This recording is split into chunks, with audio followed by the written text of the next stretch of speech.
Welcome to Raising the Bar, Equity and Education Edition, a one-hour video conference in collaboration with the Race, Intersectional Studies and Educational Equity, or RISE Center at Colorado State University. I am Steve Dandino, Associate Provost at Colorado State and Executive Director of the Reinvention Collaborative. On behalf of the RC's Research University members, I thank RISE Center Director Uyan Poon and her distinguished and generous colleagues for contributing to Raising the Bar.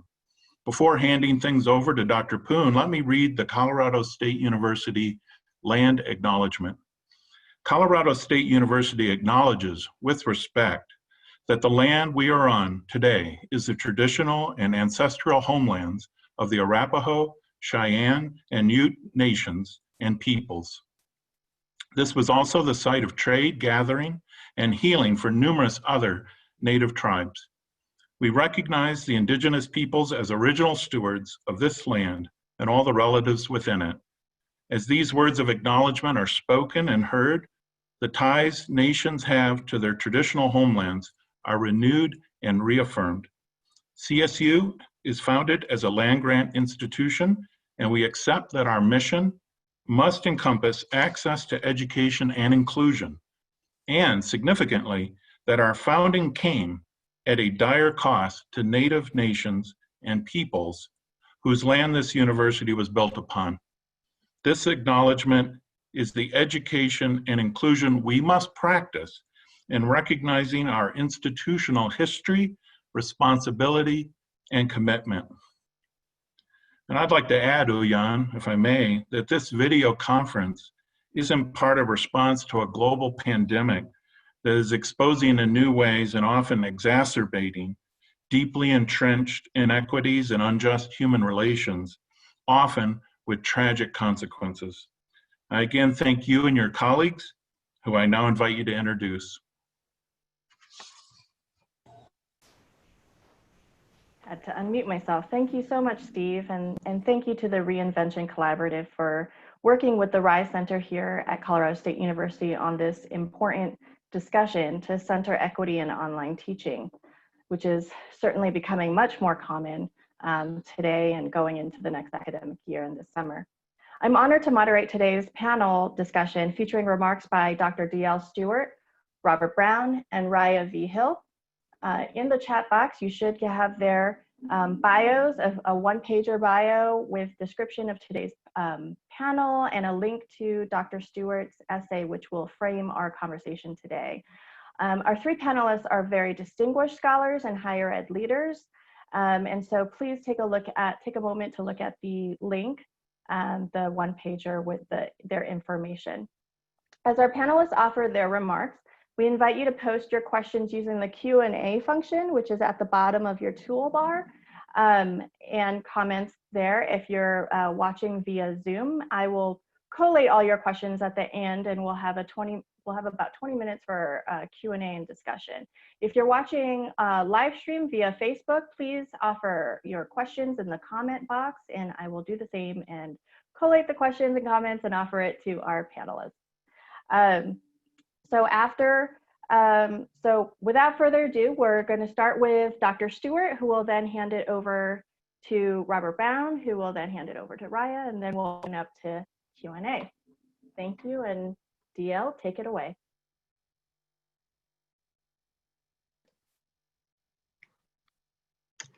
All right, good afternoon or good morning, everyone. It is a pleasure to be able to be with you all today. I am going to talk, as Dr. Poon mentioned, about the framework that I introduced in an essay with Inside Higher Ed. For those of you who've already read the essay, you know that the essay was really responding to historically white institutional context and directed toward institutional responses to demands for anti-oppressive transformation, mainly led by students, minoritized students, as well as faculty and staff. However, the key ideas and concepts I introduced in that essay do translate beyond historically white institutions and issues of race to other institutional types and to other arenas such as pedagogy and andragogy. And so here in this slide, you'll see how I'm talking about the institutional appeasement focus and what that means in pedagogical terms. I want to first acknowledge that the difference here that I'm making between diversity and inclusion and equity and justice really, as my thinking has evolved, looks like a continuum instead of a binary. And it's something, as you look in the center of the screen, the graphic there shows diversity, equity, justice, inclusion as sort of a cyclical process, and that the continuum gets repeated as further work is done and redone, because it's not a process that has an ending point. So as we look more in the two sides here, the left and the right, we see that an institutional appeasement focus on diversity and inclusion, as I talked about in the article, is really focused on the defensive efforts in suppressing dissent. It looks at how far we've come and what we're doing now.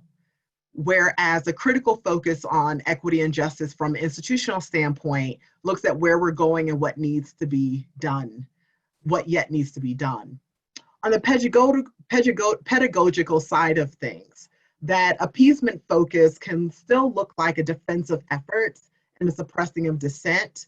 And it really looks at, well, I've moved from I'd call it a DWM, a dead white men canon, to a diverse selection of authors and classroom examples. And it kind of stops there, you know? So I've diversified my readings, and that's the end of what I need to do. Whereas a critical pedagogical focus on equity and justice looks at learning outcomes that center transformative learning for citizenship and community, and which interrogates course policies and practices for vestiges of inequity and injustice. So really thinks about disparate outcomes. I'll talk a little bit more about this in the next slide. As we see diversity and inclusion in pedagogy versus equity and justice in pedagogy, and I'm using versus just to see the counterpoint between the two. But as I said, there really is a continuum. You do need a diversity and inclusion stance, but it cannot stop there. And that's where the issue lies in the framework that I've developed. In that initial essay, you'll see that I have, I think, 8 sets of questions from a diversity and inclusion lens, and then that same consideration framed from an equity and justice lens. Due to time, I cannot translate all 8 of those questions that appeared in the original article to what it looks like in classroom contexts, but I've chosen these 3 sets to highlight what some common questions I've heard instructors pose. And that's on the left. On the right are ways these same underlying issues can be approached from a critical lens. And so again, the concepts remain the same, right? The issue is the same in whether you're looking at a diversity inclusion lens or an equity and justice lens, but how you're framing the issue is different. So to begin, we might ask, well, what authors are in my syllabus? And I referenced this in the last slide. I'm really thinking about, is there a diverse representation of identities? And so the focus becomes an addition of different identities into the curricular reading lists, right? Which, the word addition is really intentional because it's not necessarily a reframing, right, of the reading list and what scholars and what ideas are being considered, but the addition. So in that essay, I talk about Kool-Aid and the mix and stir, and that really is what's happening here when we're simply thinking about the authors in my syllabus. Although that's necessary, there should be diverse sets of identities represented in our syllabi reading list. It doesn't stop there. And so as we go over to the right, we can see the question becomes, how does my syllabus reflect consciousness of systemic social inequity, right? So in what ways am I engaging in whatever topic area of study I'm focusing on? How am I thinking about and reflecting systemic social inequity as I approach that subject? So it goes beyond the mere representation of authors to the content that's being delivered. Next, the next set of questions, one focuses on sort of voices in the room, right? That's the underlying issue. And from a diversity and inclusion lens, we might consider, did I create space for everyone to have a chance to share, right? So can everyone, if I set up the assignment so that everyone has to post to the discussion board, right? Have I created a space where even there may be small groups and large groups so that everyone can feel comfortable sharing whichever modality works best for them? The focus here really is on the equal footing of all ideas. And although that's important, it's important to have a space where everyone feels like I can contribute to the conversation in some way, shape, or form. The equal footing of all ideas really is not sufficient, and it's not going to lead to transformative learning in the space. Whereas as instructors, if we think about whose ideas do I acknowledge and affirm, whose ideas do I passively silence or dismiss, okay? So here, there are ways that, and I have seen this even in my own teaching, in nonverbals, that I give a hint of whose ideas I am affirming, with the nod of the head, the yes, that's right. And then there are others where I just am silent about, or I quickly move on from. And when I recognize that I'm doing that, it's about recognizing the classroom as a normative and privileged identity space, that there are certain people who have dominant or privileged identities whose ideas always get acknowledged or always get affirmed, right? Whose ideas am I passively silencing or dismissing, perhaps simply because they're not in the majority, right? And so there's a need to be conscious and aware of that. I think also, how do I help minoritized students do better in my course? That diversity and inclusion lens. There's a focus there actually on student deficits. What do I need? What do they need to do better in my course? And leaves the instructor and instructional techniques and approaches neutral, right? So it's not about what I'm doing or not doing. It's about how can I help that student do better? How can I improve their learning and study skills and time management? So the focus becomes on the student and what the student does not have or needs to develop, the student deficits, versus really thinking about, so how do my assessments and policies in this course lead to identity-based disparate outcomes, right? So what am I doing? How am I creating a space through my policies, through the types of learning assessments that I use that are bringing a certain group of students based on identity always falling behind? And it recognizes that the burden needs to shift from the student's deficit to my agency and responsibility as an instructor to do better, okay, to create an equitable space. The last thing I want to raise here is really looking at the work of Dr. Estela Bensimon, who is the director of the Center for Urban Education at the University of Southern California, where she has developed a framework, a construct called equity mindedness.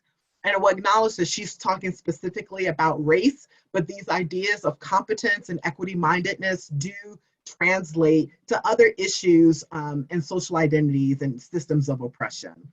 But there's competence and lack of competence. And as we can see that on the competence side, we're talking about being race conscious and aware of racial identity versus claiming to not see race. Using disaggregated data to identify racialized patterns of outcomes versus not seeing the value in those disaggregated data. Competence reflects racial consequences of taking for granted practices, versus being unable to notice racialized consequences or rationalizes them as being something else. Competence, again, someone who's exhibiting competence and equity-mindedness exercises agency and actively self-monitors practice to produce racial equity, versus not allowing racial equity as a personal responsibility, not viewing racial equity as a personal responsibility. And then finally, the final piece of equity-minded competence views the institution as a racialized space. So recognizing that the institution itself operates within and through systems of oppression, right? That they are not neutral from that or separate from it, while a lack of competence does view the institution as merely utilitarian physical space, that this is just where we happen to have our courses, and that it doesn't mean anything else. There's a link at the bottom of the slide, and I think Dr. Poon will be able to add this and share this to the Q Center's work on equity mindedness, so you can look at that for yourself. But I hope you see the ways that it really complements and extends the framework that I've discussed here myself. This is last word. This is not just work for white teachers in majority white classrooms either, but rather for all of us who teach, in recognition that we're all socialized in the mindsets that position diversity and inclusion as the goal while leaving the underlying system intact. We all need to really think about how we can disrupt that in our own teaching. So from here, I'm going to move on to my colleague, Robert Brown. Thank you so much, Dr. Stewart. So I was invited to share some thoughts focused on complicating student narratives that we might be taking in and experiencing right now in this current moment. And as I share and reflect with you all, I'll be sharing both from my perspective as a kind of researcher and learner, but also my role as a practitioner working as a social justice educator at Northwestern University, and my current identity as a student as well as a doctoral student, and kind of weaving in reflections from those various identities that I hold. So I have been focusing my research interests on inclusive pedagogy, and as I was exploring that topic through my coursework this semester, I became curious around what's the conversation faculty are having about the student experience as they navigate COVID-19. And so on this next slide, you'll see that I referred to two articles that recently kind of circulating around about how students are navigating this current moment. And so there's a fairly popular New York Times piece that came out, and it juxtaposed these two student stories of two teammates. And one of the things that the article highlighted was kind of how the instructor of one of their courses made sense of now being able to see her students in a different light, see a more full picture of their lived experience. And it maybe created heightened visibility for some of the inequities that she didn't notice or maybe pay as close attention to as they navigated the typical on-campus environment. And kind of as I was reflecting on that experience, I also wanted to think about, well, then how are faculty adjusting their courses? And we'll be talking much more about that as we answer that question throughout the session. And this recent piece in the Chronicle that kind of spoke to not just moving as business as usual. And that's one of my concerns that I've often heard come up from students was that kind of faculty would look to replicate or mirror on the same approach to their courses in an online virtual environment as we're navigating a global pandemic, and not shift some of their practices and pedagogy to kind of complicate and be aware of this current moment. And so as I kind of engage my work as a practitioner, I was invited to participate in a process when we moved from housing students on campus to having them go either home or to kind of off-campus environments. And as I engaged that process, we had about 1,000 students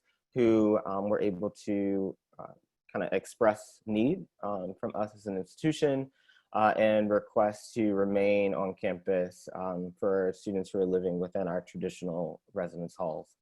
And myself and a committee of other colleagues reached out to these 1,000 students and kind of worked to learn more about their experience and kind of what was having them needing to stay on campus as we navigated and tried to de-densify our physical spaces. And something became really clear to me in that moment. So we needed to figure out what is the context that our students are navigating in this moment as we think about our policies and practices.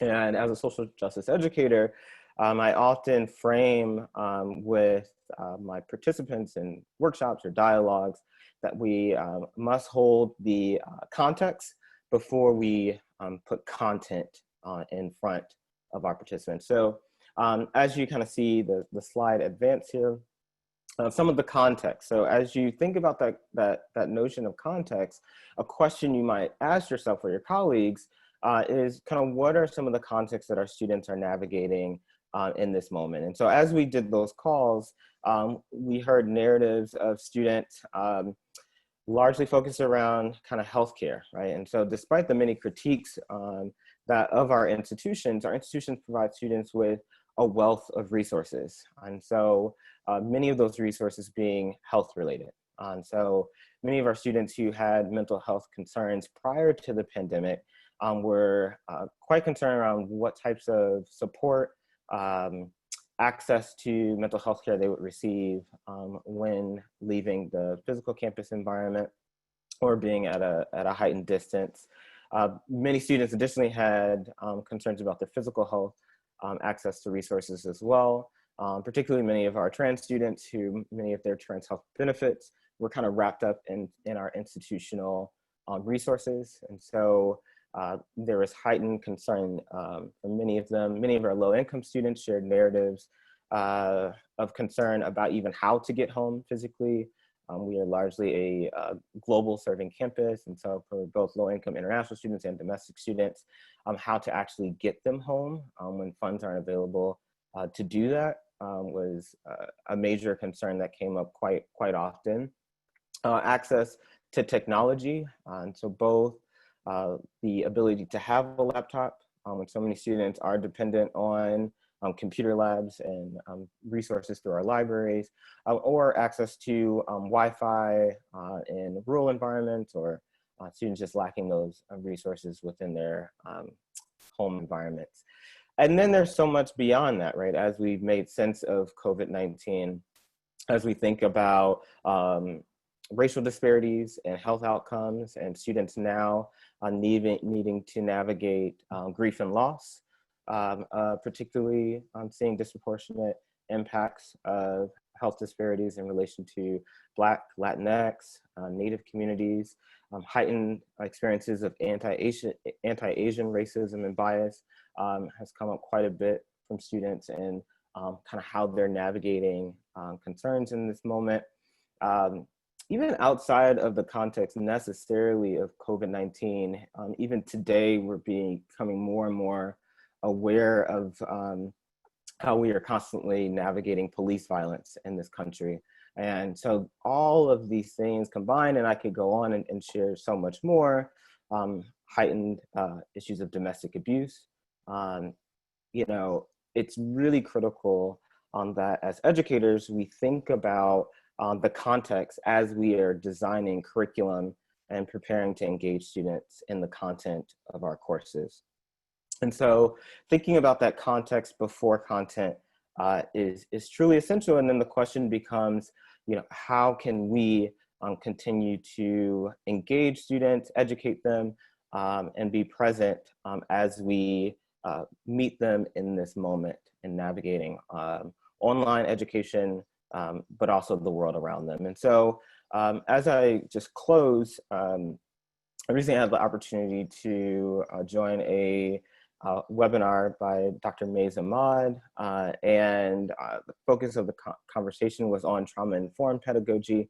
And she introduced the text on the next slide called Radical Hope, where Kevin Gannon kind of extended some of the work of Duncan Andrade about this notion of critical hope or radical hope. And kind of in the text, Gannon speaks to the role of teaching in this way. So teaching is a radical act of hope.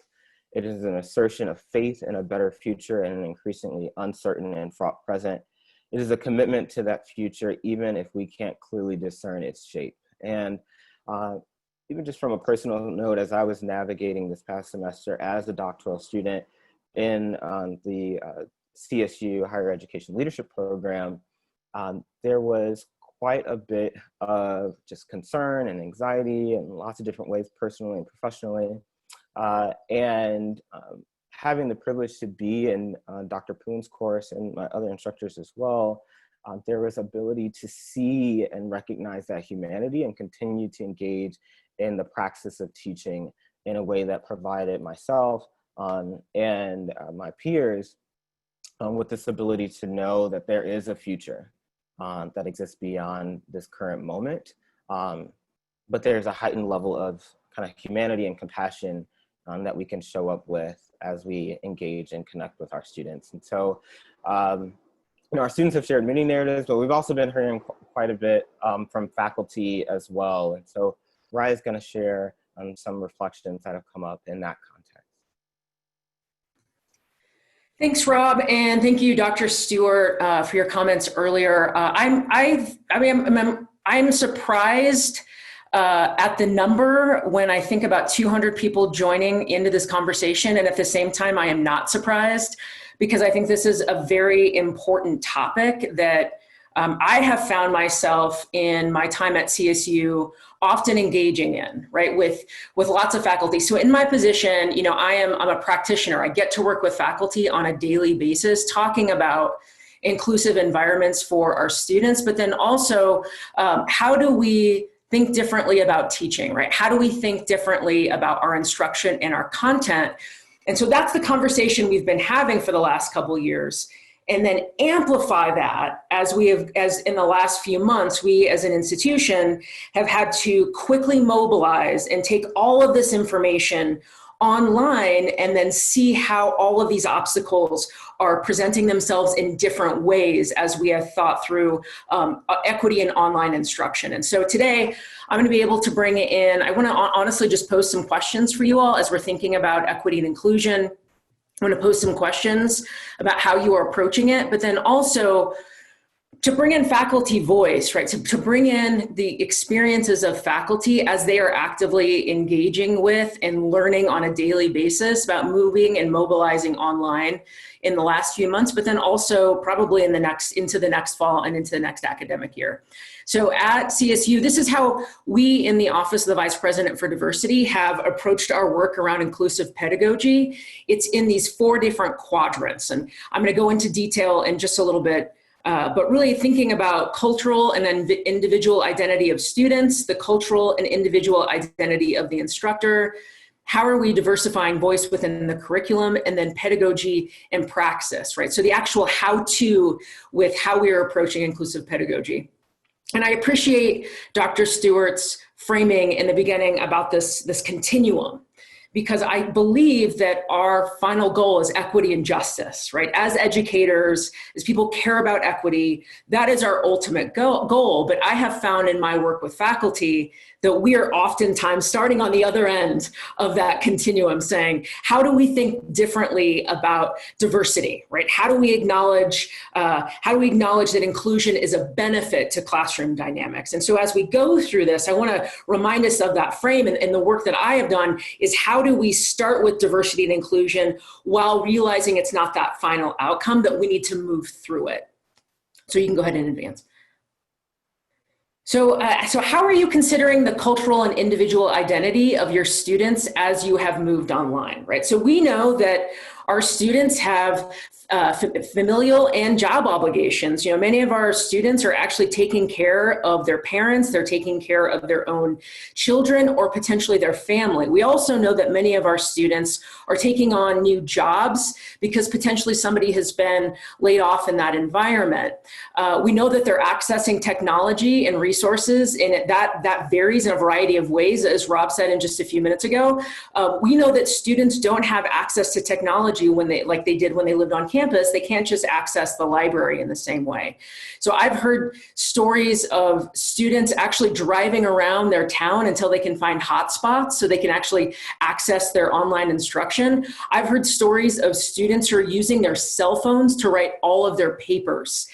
So that helps to inform that context, as Rob mentioned earlier, about the individual and unique needs that our students have. Additionally, recognizing the deficit frames that we have regarding underrepresented students, and then how they are coming out and actually making themselves present in different ways. So I had this conversation with a professor, and you can see some of the deficit frames coming through, as well as this faculty member talking through about the experiences of inequity students are experiencing. So he says, "When I'm in person, I don't always know who my rich kids are, but through this process, the class differences are so clear. The students in my class who have fast internet, their own working computer, and family holding them accountable are excelling. The others are not, and I don't know how to help them." Right? So we hear a faculty who's desperately recognizing the inequity, and at the same time, this underlying deficit frame that is informing the interaction that this faculty member is having with our students. So how are you considering your own cultural and individual identity, right? We are deliverers of content. We are not neutral in this process. And so we need to acknowledge that as instructors, as faculty members, our own cultural and individual identity influences how we are perceiving students and how we are interacting with them, either in person or in this online virtual environment. So how are our conscious and unconscious biases impacting our perceptions of students? How are the power dynamics between students and faculty interacting, and how are they being amplified in this dynamic, or how are they potentially being minimized in this dynamic? I've heard from a faculty member who said that in one of their classes, they had a first-generation student who really didn't feel comfortable engaging in big in-person lecture, right? They wouldn't meet their eye, they wouldn't come talk to them, but somehow in this online virtual environment, they have found a way to engage with their faculty member in a really unique way. That this has provided an opportunity for them to lessen some of those power dynamics. And so I'd ask you to think about how can you engage differently with your students, knowing that some of those obstacles may have existed previously in your in-person interactions. And I also want to acknowledge familial obligations. We can't act like that we as instructors or faculty aren't also just trying to do the best that we can do. Right? I think at the end of the day, we are also just trying to do the best that we can, recognizing that the world looks very differently. And this can really be captured in this quote by a faculty member. "I have to be honest, I'm seriously struggling as a faculty member. I'm trying to shift my classes to be more engaging online, respond to my students' needs, record my lectures, all while being the primary caretaker of 2 kids. How am I supposed to do all of this?" So I want to bring in that humanizing voice that many of us are just doing the best that we can, and we have to acknowledge that that is influencing our ability to show up fully within the classroom, both as instructors and as students. So diversifying voice in the curriculum, this is something that Dr. Stewart had mentioned previously, but how are you representing diverse voices in your discipline? There is the canon. I think Dr. Stewart said the dead white dudes that we generally go to. And I really want to stress the importance and opportunity that we have as instructors to consider voices and perspectives that have been historically excluded and minoritized. There is a real possibility that there are students within your in-person or virtual classrooms that have never seen their identities represented through scholarship. That is an absolutely real possibility. And so by going out of that canon, searching who has made contributions in your field, you're providing opportunity for the holistic full voice of your discipline, but you're also providing exposure to students for future job opportunities and to feel empowered within their own scholarship. So this quote, it speaks to the empowerment that we have the opportunity to supply. Is for a recent assignment, I asked students to research a biologist that they shared an identity with that they hadn't heard of before. I didn't define identity for them. They had to figure that out for themselves. As a woman of color, I didn't see chemists who looked like me until graduate school. I didn't want that same experience for them. And that is not a unique voice. I hear many faculty members, especially faculty who come from underrepresented populations, share similar experiences. So I really want to stress the importance and the ability that we have as faculty to show that representation. Next slide, please. And finally, pedagogy and praxis, right? That praxis of reflective practice. How can I think differently and incorporate intentionality into my teaching in different ways? So how are you modifying your instruction to increase engagement? And what I want to acknowledge here is accessibility. How are we considering accessibility in that mad rush that happened in the spring semester for those that were not working in an online platform, that mad rush of getting things online?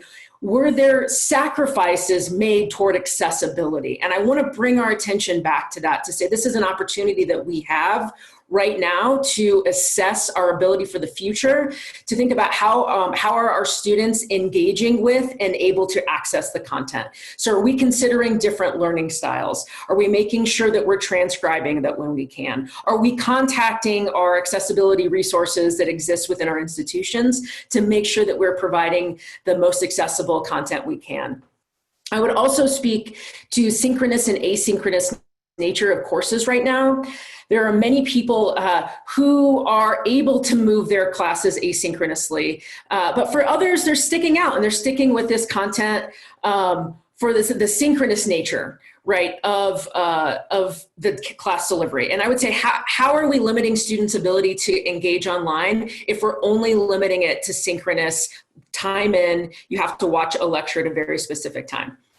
So I'll leave you with this faculty member's quote, and then we're going to move to some Q&A. It looks like there's lots of good questions coming in.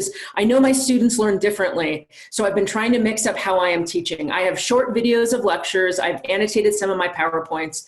I am also doing office hours at different times of day. I think it's my job to provide accessibility to learning any way that I can. So with that, I will turn it back over to the moderator. Thank you, Raya, and thank you to all of our panelists. Again, as a reminder, if you have questions or comments that you'd like the panel to discuss, please use the Q&A button at the bottom of your screen and post your questions. We'll start out with the first question that I received, which is, how do you incorporate accessibility and universal design into the classroom to promote inclusion, equity, and social justice for students with disabilities?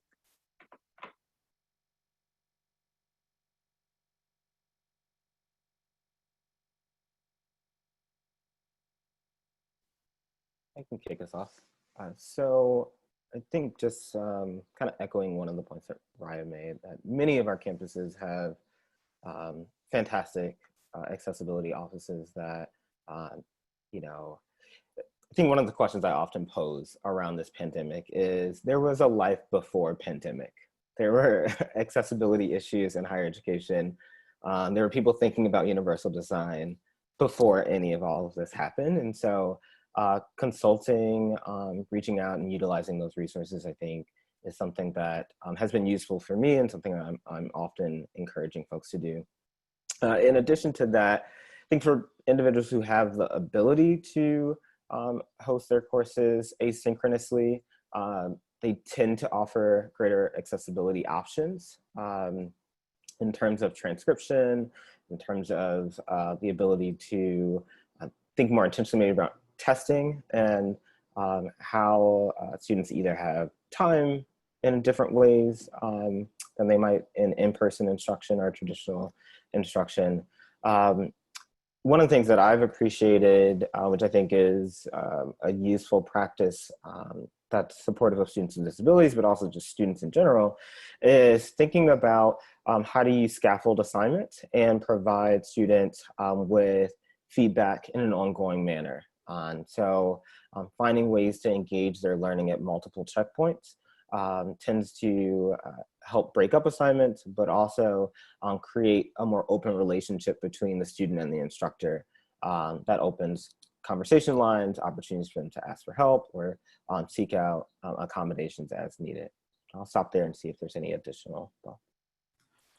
I just wanted to add about transcription. I know that not every institution has internal transcription services. Some institutions do. I've seen a lot of faculty this semester utilize YouTube. I know it's not the ultimate end all in transcription. I fully understand that and acknowledge it, but it works in that you can post to do a first draft, right? Post it on there, and then you could go back and check the transcription to make sure it's accurate. But if it comes down to not transcribing or putting it on YouTube, I would say YouTube would be a better option. Just go back and review it to make it accessible. I'll just chime in one more piece, and that's, I think what I understand the whole underlying tenet of universal design is to think first about who would not otherwise be served, and to center and prioritize including that person. And by doing that, you'll actually serve everybody probably much better, you know.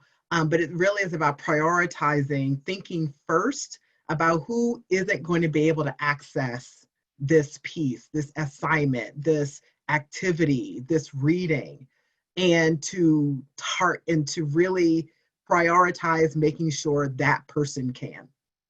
And across the range of disabilities, sometimes we only think about sensory and motory impairments, and we don't think about neurodivergent learning disabilities and neurodivergences. We don't think about those other pieces, and we need to be considering all of that. Thank you. I'm going to combine two questions that have come in because they seem to be along the same lines. A key part of DEI work is building trust and creating spaces for vulnerability. Some might call this community building. How have you been fostering trust and supporting vulnerability in an online format? And I want to combine that with another question that came in earlier, which is, I think it was in response to Rob. You had mentioned some of your instructors being very compassionate. Could you share some of the tangible acts of compassion and humanity that was shown by faculty?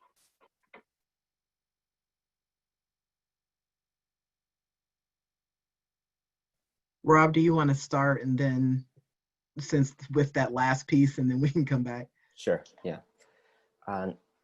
So one of the things that I've appreciated personally, and I've heard many of my students speak to this as well, is one of the more positive aspects of this pandemic is that it is this collective experience that, you know, we're not necessarily experiencing the exact same way, but we are all experiencing it in some form or fashion. And for faculty to engage in a level of transparency about their navigation of the pandemic, I think has shifted quite a few things, right? So whether it's you see a faculty member's child pass in the background, or the click-clacks of their dog in the background, it humanizes instructors. It in a way that I think traditionally students don't always see, or don't see from the faculty en masse maybe as much. And then to be able to communicate, like, here's what I'm struggling with. It then normalizes that this is not normal. And one of the things that I appreciated about Dr. Poon, like when this all went down, was our first class back, don't get humble. That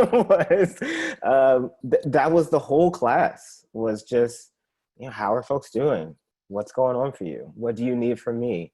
How can I shift this syllabus, this curriculum, to make sure that you can still effectively learn? Because I think that is still important. And for me, that's one of the things that kept me motivated and pushing forward. Like I wanted and needed to be challenged. So it's not about just getting rid of everything, but what actually will enhance your learning while having some level of consciousness and flexibility around what's possible. So one tangible thing that I appreciated was just flexibility around due dates. So being able to submit assignments kind of along a similar expectation, but be able to do so in a timeline that I could work with, which was a sacrifice on her part, because then the grading then, happens at a varied time. But I think as we reflect back on Dr. Stewart's framework, what do faculty have in their agency to disrupt a barrier that might be impeding student success is the question. I just want to add in to what Rob said and emphasize that first part of his response in terms of humanizing ourselves to our students. I think that begins with humanizing ourselves to ourselves. I let go. I've been in this almost a couple decades as a faculty member, and I let go really early on that I'm supposed to be the font of all knowledge, the impervious, unmovable instructor who is always stable and steady and knows all the things and can respond to all the questions. Like, no, that's just not real. It's not realistic. That's a fantasy. And it doesn't serve ourselves or our students to invest in that fantasy, So how do we, and things that I've done myself are really on par with what Rob has said, is thinking about, and not just, this kind of hints toward another question that's in the Q&A box, because these issues of equity existed before the pandemic, and Rob mentioned this as well in terms of responding about disability and the need for access. All of this stuff existed before the pandemic. This isn't new. And so how can we build a practice, if we haven't been doing it already, build the practice now to continue this when this is no longer uppermost in our minds, right? When this subsides and we get to a place where things can go back to normal, let's not go back to normal and normal operations around how we teach and our expectations for how students will learn. And that means always coming forward first as a human, as a person, and sharing, yeah, I'm struggling too. Yeah, my dog barking her head off right now outside is driving me up a wall and is making it hard for me to concentrate. And so I can understand why you may be struggling with concentration right now. And practices of what can we do together as a community to engage in perhaps some mindfulness, to take a beat, to just breathe. This is something I've done with in-person classes before, when I knew things were happening in the world and that impacted my students' lives because of their identities, to step back and say, let's take a moment. Right? That's something we can always do, So yeah, humanize ourselves for ourselves, and that'll translate to being human for our students as well.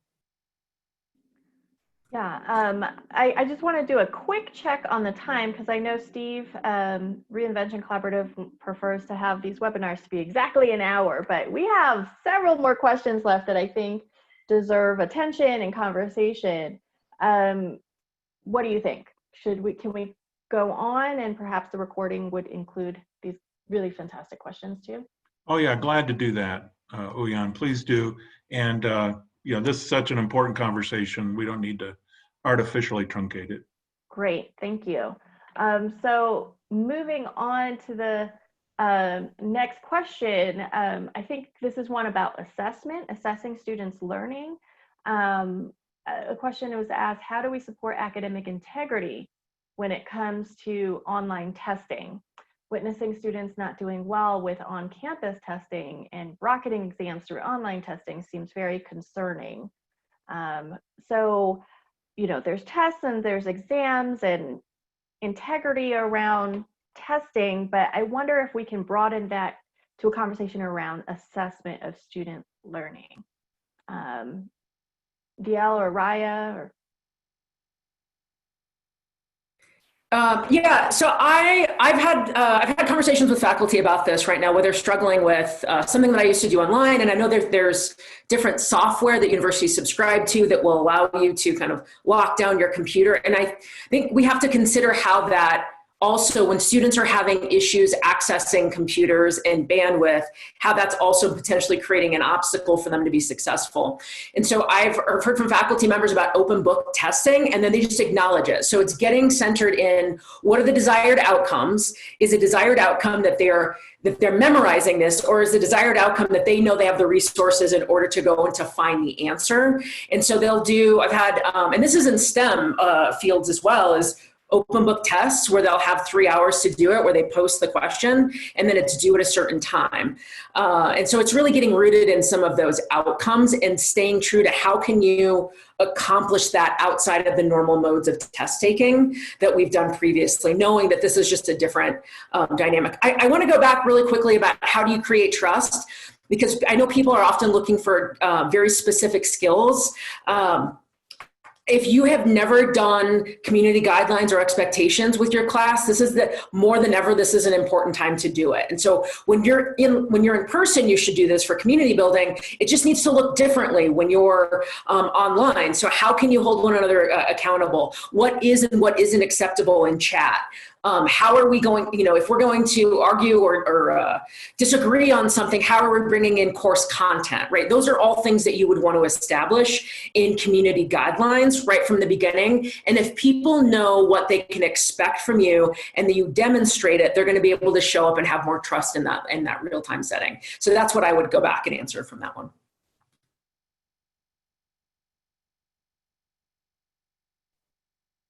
anyone else want to add? Raya said it really, and the only thing I would point in here is something I have heard, I remember a really long time ago, and it might still be a sentiment out there that on open book tests are easier. They're not. They're just not. And I think there's so many assumptions or preconceived ideas we have about rigor that really need to be interrogated. What do we think rigor is? And how it's demonstrated. Really, some of the common ideas around rigor are really based in white, middle class norms of learning and being. Yeah. And if I may add, in this last year, I was actually playing around even pre-pandemic with the notion of ungrading, and I'm sure you can find, if you just Google ungrading, you'll find a lot of resources out there. The way I did that, and it came in very helpful once pandemic times hit, was I asked my students what their learning objectives were. And granted, I'm talking about a grad seminar with less than 15 people, so note that as well. But I asked each student what was it that they wanted to accomplish by the end of the semester. And we individually talked through what it would mean to meet those goals, what would demonstrate those goals. And I have to say that this semester, my students went above and beyond anything that I could have imagined in terms of the solid work that so many times in response and feedback to people's students' papers, I said, you need to publish this, you need to keep working on this. Here are some things to chew on, submit it to a conference, and then move on to publish. So yeah, co-sign on what is rigor. To think really about assessments and learning goals, I think is really important. The next question we have, maybe this is kind of connected. I wonder if you could provide a few takeaways, practical suggestions for online education to make it accessible, asynchronous or synchronous. What is more appropriate? And perhaps this tags on to something earlier as well.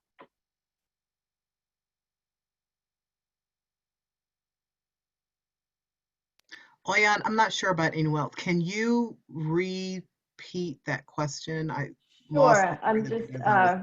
reading straight from it. I wonder if you could provide a few takeaways and practical suggestions for online educators. Accessible? I think there's a typo in the question. So maybe it's just takeaways, practical suggestions that folks might have.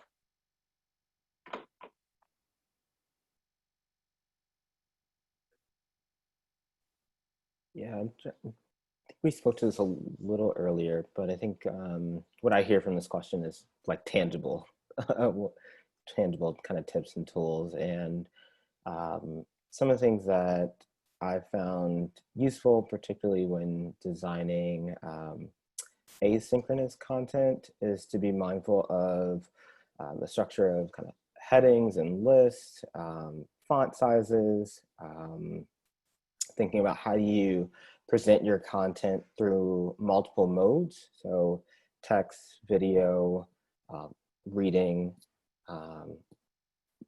vocal lecture. And so you're engaging various types of learners in your design. Captioning when and where possible is always really useful for accessible design. Thinking about language that you're using, and if there's ability to address a wider range of kind of language skills as possible, that's typically helpful. Making instructions for assignments as clear as possible, particularly in an asynchronous format, is also just some practical things that you can do.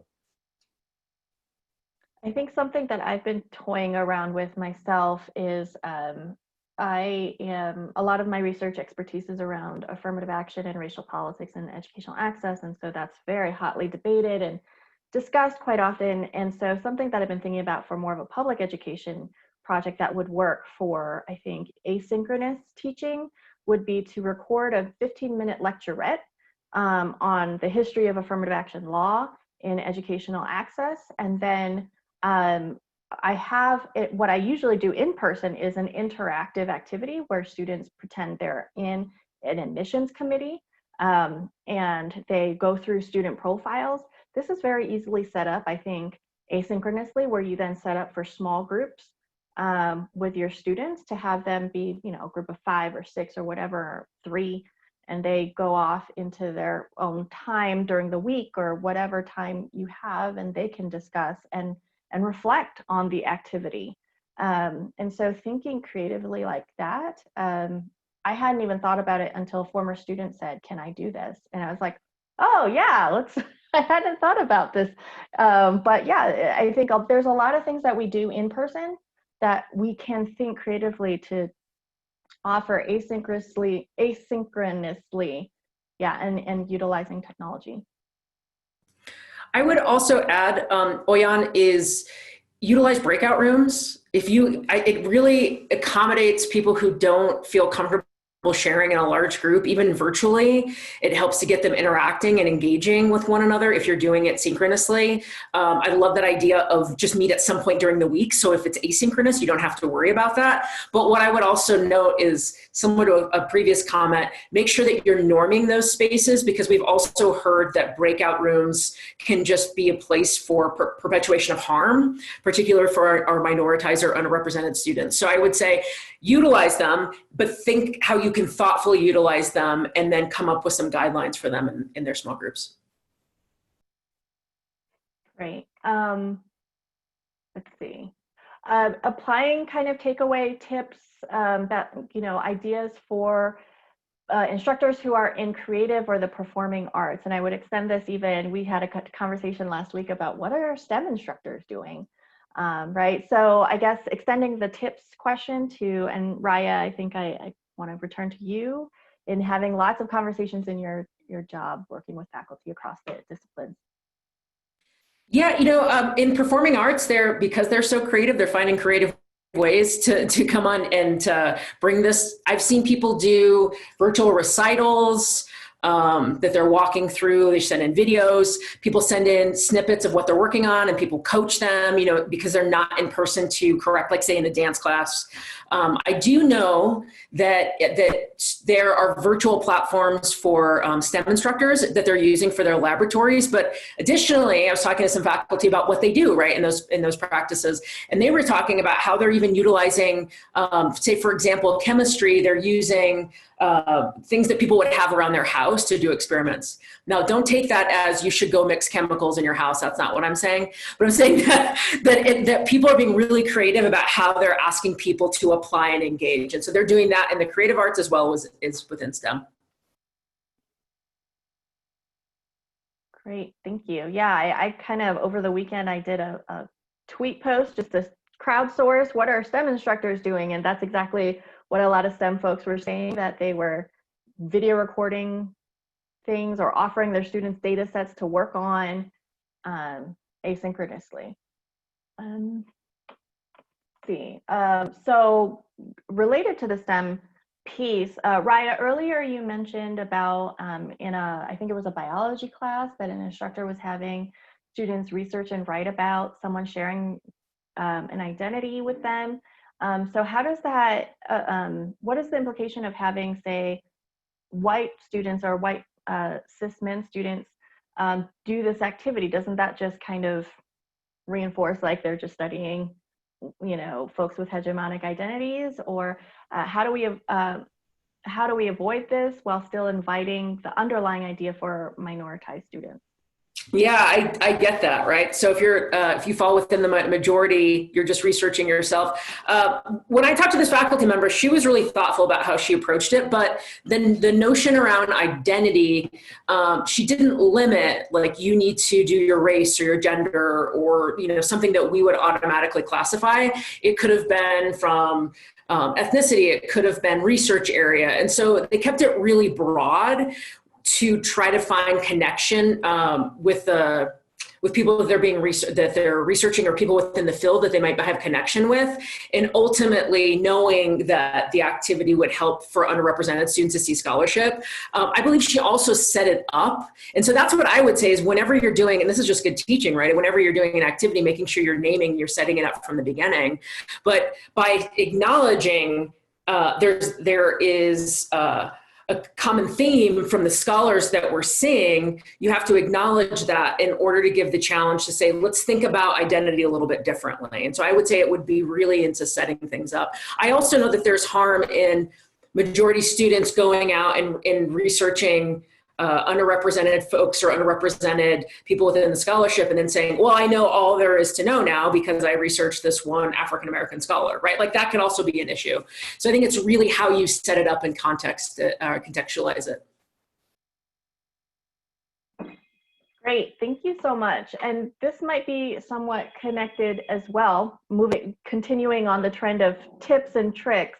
What about high enrollment classes, large lecture halls? Do you all have ideas or creative tips, tricks for the large enrollment classes?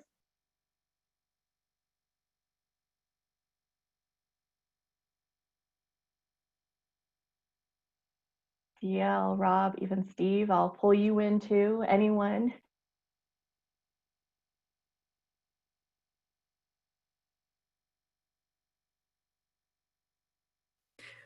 I would just say, oh, sorry, DL, you go. All I was going to say is find a way to make connection. In a 300-person classroom, find opportunity for people to make connections, even in that large space. And one way to do that is through the use of undergraduate learning assistants, where you get that peer learning going. That's a great way to make a connection when you have such a large enrollment. Yeah.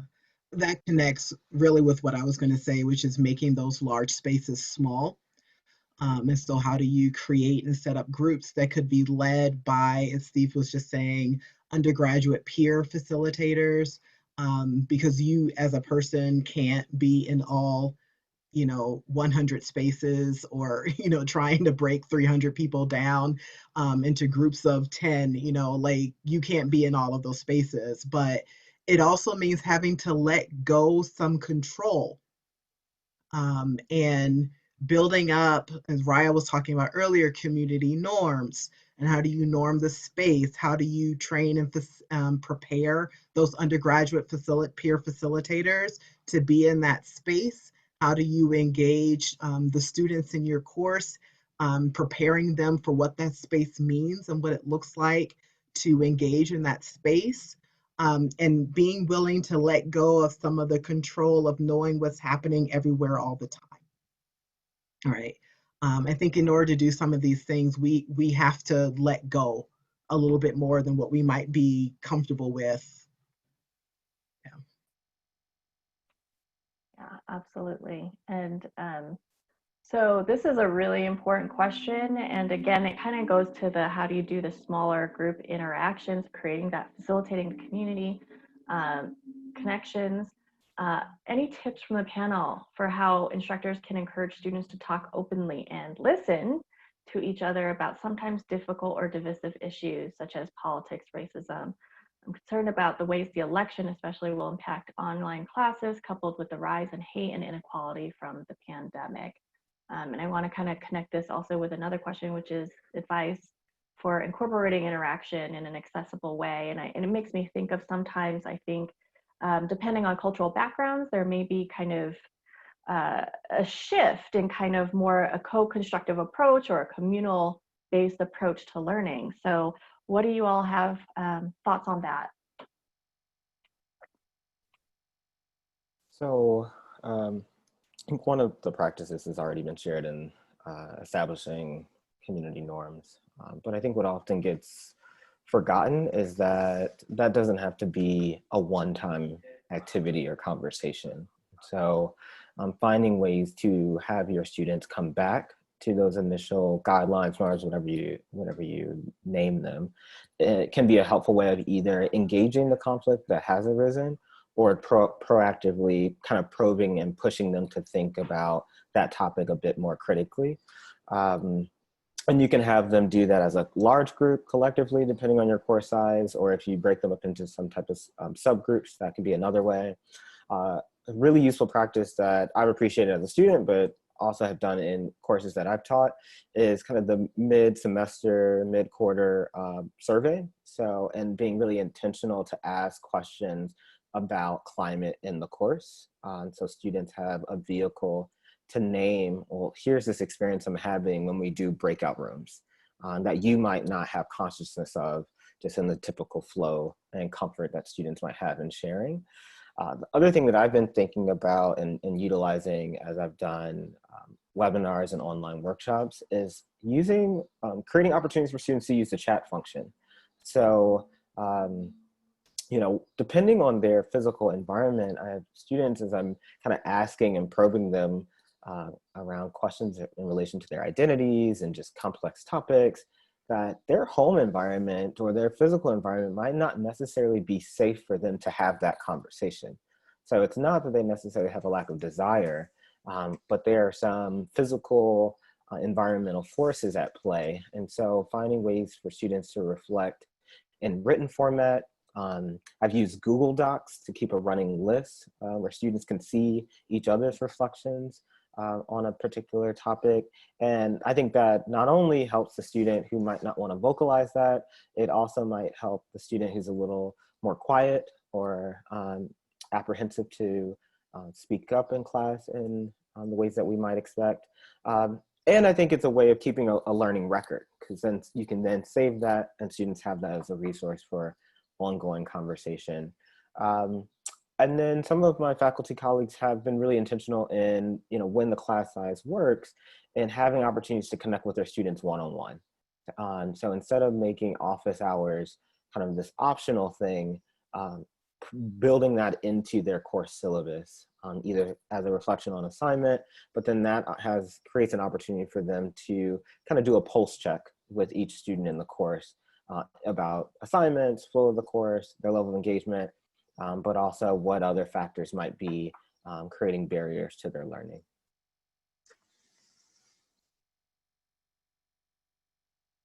Okay, thank you. So I'm going to fold a couple of these questions into one. A really great question. We've talked about STEM and creative arts, but we haven't talked about service learning and civic engagement-based courses. So how do you want to engage with community and civic engagement when social distancing is the norm in our curriculum? Any ideas? I mean, I know several of us are connected with the field of student affairs, which requires internships, and but more generally, what about service learning?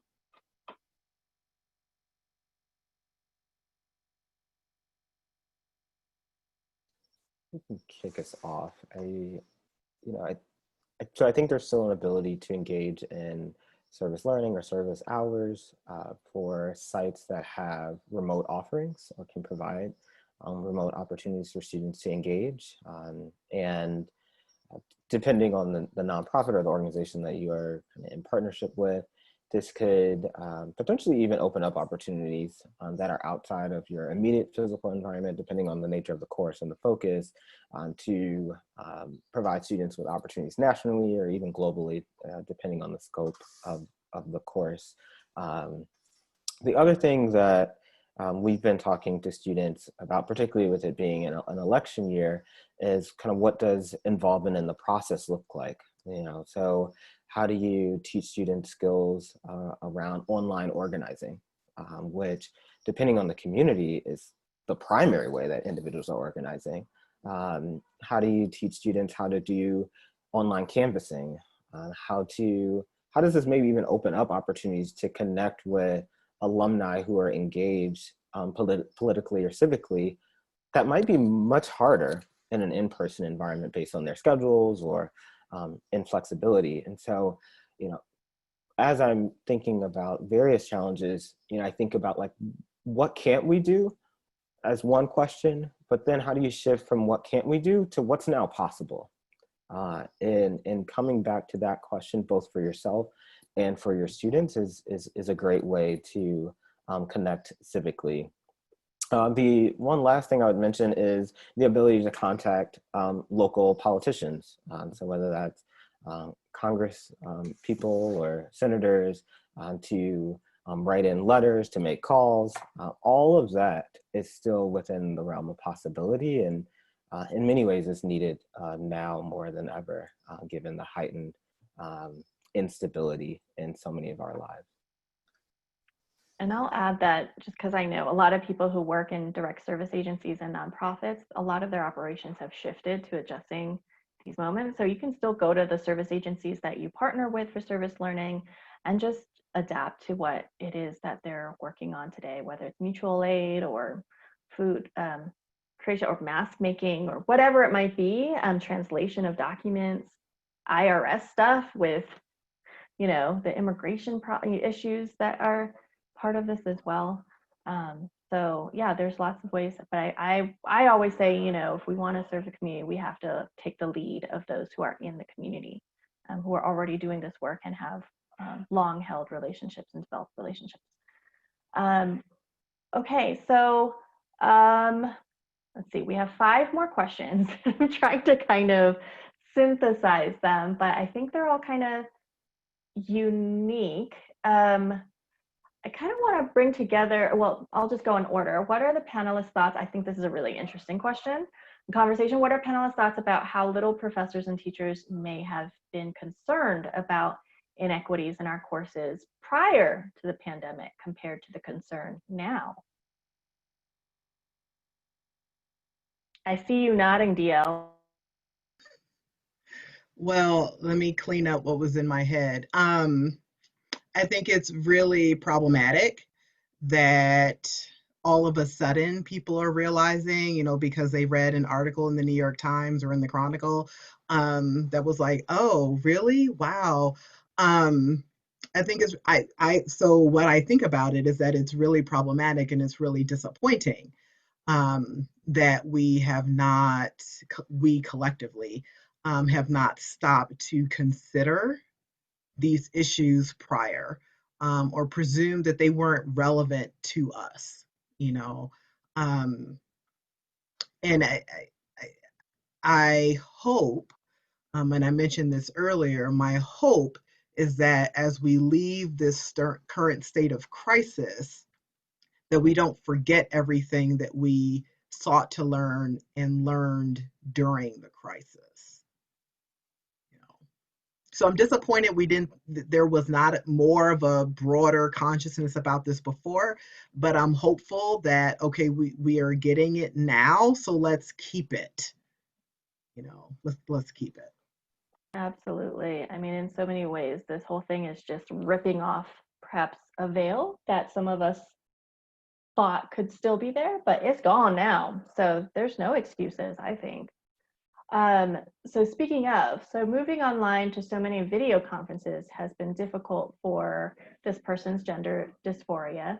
Do speakers have resources for faculty and students in terms of well-being and online class spaces?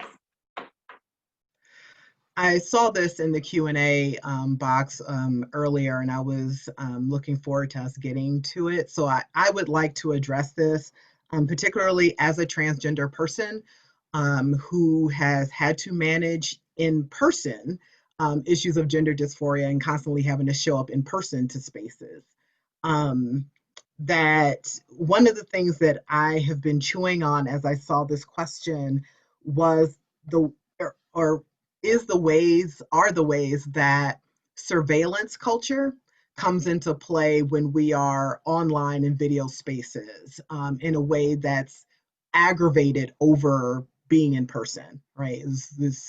There's this expectation, when I talk about surveillance, there's this expectation that everyone has their videos on so that you can be seen paying attention, I guess, or something.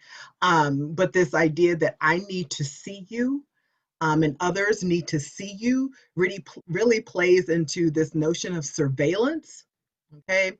And so from a theoretical standpoint, I think about Michel Foucault's notion of the panopticon and whatnot, but we don't need to go into that. But to point out surveillance culture, you don't need to see everybody and everybody don't need to see you. And to allow people the flexibility and the, you know, in a dynamic way to turn off their video, to allow yourself as an instructor the freedom and the autonomy to not always have your video on, you know. So to disrupt this idea that being seen is equivalent to being engaged, right? Me seeing you does not mean you are engaged, or is not, well, one, it doesn't mean that, but two, because there are ways to not be engaged even with your video on. But two, and most importantly, that's not the barometer, right? So that's not the standard, right? So when we think about criteria that we may develop for engagement and for an online class and what engagement looks like, having the video on needs to not be one of them, because that's not a relevant criterion for engagement, okay? As we talked about all other kinds of ways, the chat, the, you know, breakout rooms, there's all kinds of ways where people may feel more comfortable, in settings where people may feel more comfortable not having a video on. And this goes for folks who are dealing with gender dysphoria, but it also becomes relevant outside of that context as well. There's all other kinds of reasons why someone, a student, may not want their video on because of what's happening in the background or what their surroundings look like, right? Let alone what they perceive them, how they look, and how they're aware that others are perceiving them because of that. That could lead to misgendering, that could lead to all other kinds of violence, psychic violence in that space. And as instructors, we have the right to claim safety for ourselves as well, right? We don't have to leave ourselves vulnerable to students. And so I think that becomes one of the pieces that matters. It's really thinking about what does an expectation or requirement for the video being on, how does that connect to surveillance and a surveillance culture in our society? And how does that then create harm, right, for people who are made vulnerable in that way and in that space? you know. So those are my thoughts on that.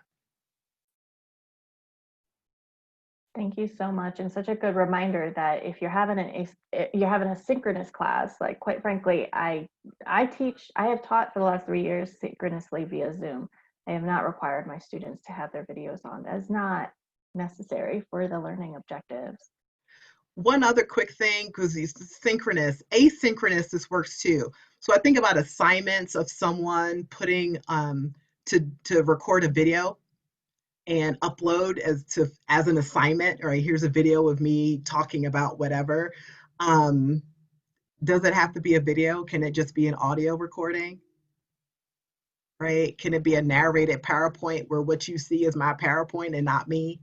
Right? So yeah. Could it be having students log on to Canopy and watching a documentary? Or listening to music if it's a analysis of art. There's so many different ways that don't need to unintentionally or intentionally harm students, put students in harm's way, or as you mentioned, instructors in harm's way as well.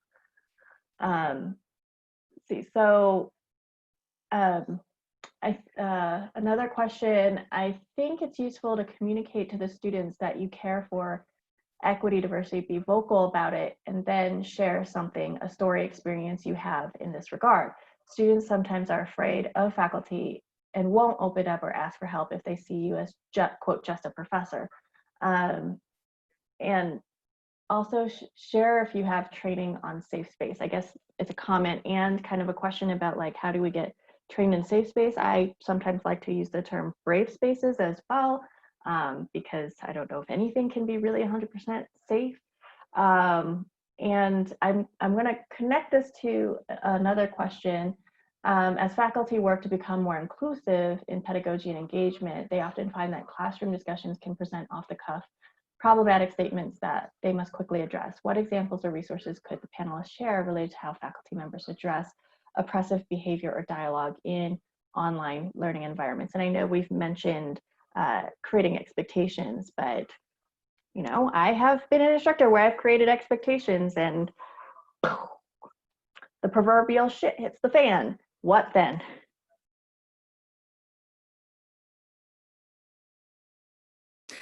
There's so many things you can do. It's hard, like there's so many things you can do, and all of those things leave your head the moment that it happens, right? In that same second. So I would say the most important thing to do, is to address it. Even if you don't do it the way that you would do it after reflection, right? Even if you didn't do it the way you had rehearsed it, if you ever thought this would happen, you have to address it, because as faculty, you are holding the space. And it could be that you're saying, you know, I understand that people are getting heated, people are having an emotional response to this topic. I want to take a couple minutes and let's do some free writing, right? Pull up a Google Doc and have people do some free writing. So there's a variety of different tactics that you can use to de-escalate, but I think the number one thing is address it in some way. And if you feel like that you could have addressed it better, come back the next time and say, I thought about it a little bit more and I feel like I could have addressed it in a different way, right? Don't be afraid to do that, because no one has the exact perfect thing to say in the moment, but making sure that you address it. I think it's really good. I really appreciate, Raya, what you just shared, because I feel like it's really good to show your students that you're not going to get it perfect the first time out, and that it is important and okay to come back and revisit something later. I know that's something I've had to do in my own experience. I would think I would make another suggestion might be to, you know, you're going to talk about sexism, right?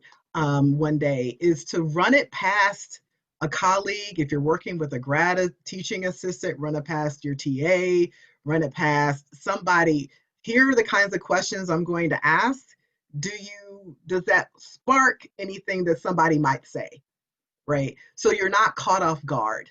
I think that I found myself caught off guard in ways that, had I asked somebody, this is the kind of thing we're about to be talking about in this next class, that there was the possibility that someone would have said, oh, you might want to be prepared for someone to say to say this, okay?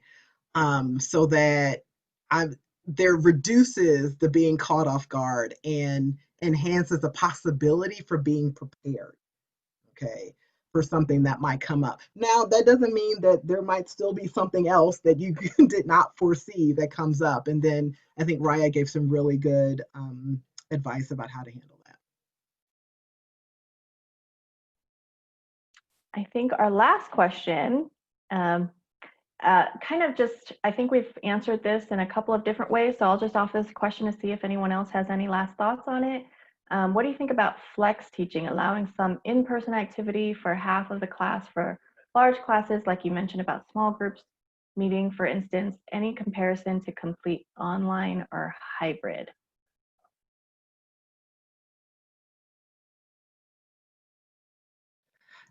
I would say if you have the technological capacity and the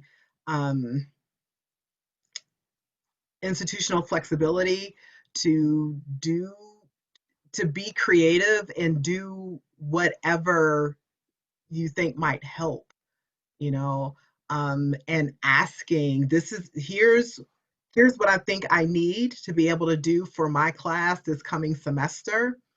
Because now we're no longer in a having to transition to remote learning in 2 weeks or 10 days or 2 days, whatever our institutional circumstance might have been. We have time to prepare. And in that time, we can think about, what do I need? And what do I need to ask for? You know, instead of waiting to be told, this is what you can do. What do I need to advocate for myself and advocacy for my students to say, this is the kind of flexibility I need to have with this course. I'm going to need to be able to have asynchronous sessions. I'm going to need to have an asynchronous platform and to learn how to use that in various ways. And so take advantage of this opportunity to think about that. And if you think that that would be useful and helpful for your class, then advocate for the resources to do that. You know, yeah, I know at CSU there's an entire sort of enterprise around, you know, helping instructors to keep teaching and do that in a variety of different ways. And so, you know, hopefully your own institution, I don't know where this person is coming in from, but hopefully your own institution has also developed a lot of those resources for you to be able to tap into. But I don't think there's any one perfect way to do it. And that might be underneath that question as well. There's not one perfect way to do it, but there could be a variety of ways that would work for your particular setting and your particular course. And hybrid may be the way to go. Yeah, absolutely. Thank you so much for this panel conversation, so much research, just so much expertise here on this panel. I so appreciate all of you here, and for the almost 100 people who are still hanging in here with us, thank you for being here. You know, I think I'll just add one last note to tack on to what Dr. Stewart was mentioning about advocating for oneself as an instructor and for your students. We often forget as faculty, I think, that there is a governance process.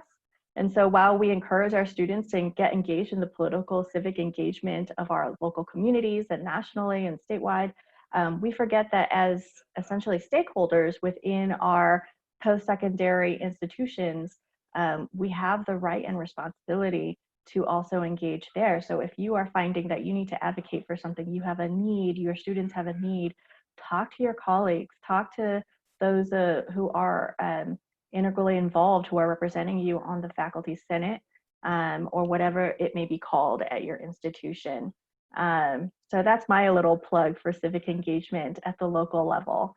I want to thank you all for just so much about essentially sharing your expertise and wisdom about, you know, what it means to be an instructor today and moving forward as this era continues. You know, I think my biggest takeaway is that we need to acknowledge the structural inequalities and our individual positionalities and the individual positionalities of our students as we shape our pedagogy and our teaching and our courses going forward.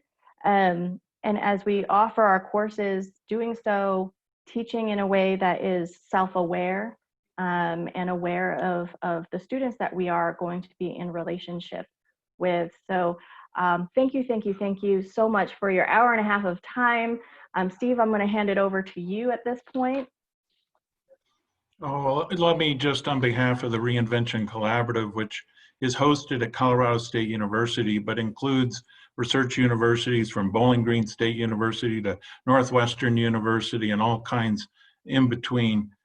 Just thank today's panelists and participants for a really rich, important discussion. We'll do our best to share it widely with our colleagues at research universities and beyond. And thanks finally to the RISE Center and to Dr. Poon for organizing this remarkable professional development opportunity. We're very grateful. Thank you. Thank you.